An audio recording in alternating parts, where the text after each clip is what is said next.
Yaxın əyləş, bu dəfə uyğun qiymətli kalendarla gəldim. Revelation markasının 2025 modeli. Məncə keçənkindən daha səliqəli şəkildə paketlənmişdi. Sonda hardan əldə etdiyimi sizinlə bölüşəcəm. Mən çox bəyəndim. Axıra qədər bax gör sən də bəyənirsən. 1 nömrə lip gloss.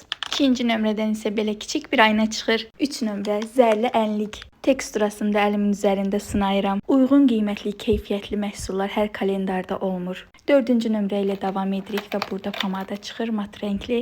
Tam günlük istifadə edəcəyim rəng tonlarındadır.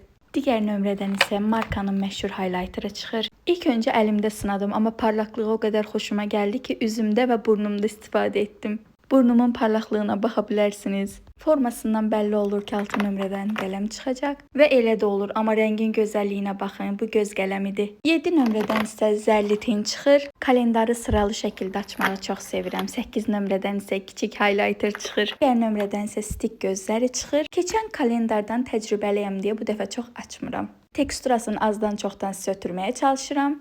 10 nömrədən isə 10-onluq bir pomada çıxır. Rənginə bayıldım. 11 nömrədə isə fırça çıxır. Digər videolara baxmamışdım ki, sizinlə birlikdə açanda mən də təəccüblənim. Digər nömrədən isə bu rəngdə bir ənlik çıxır və ən əsası sevimli məhsulum olan kirşan çıxır. Əlimin üzərinə fikir verməyin.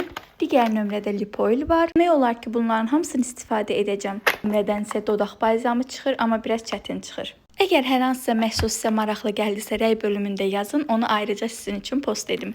Stik ənlik, sponge ən sevdiyim məhsullar arasındadır. Ancaq kalendarın bomba məhsulu da elə bu kontur paletidir. Digər nömrədən maskara çıxır. Şotkası da məncə əlverişlidir. Və 20 nömrə, 21 nömrədən eyeliner çıxır. 22 qaş sabitləyicisi, 23 isə dodaq qələmi. Və kalendar son toxunuşun sonuncu nömrədə edir. Ten paleti çıxır. Kalendarımı Kozmeland az səhifəsindən sifariş etmişəm. Digər hansı kalendar olsun, rəyini gözləyirəm.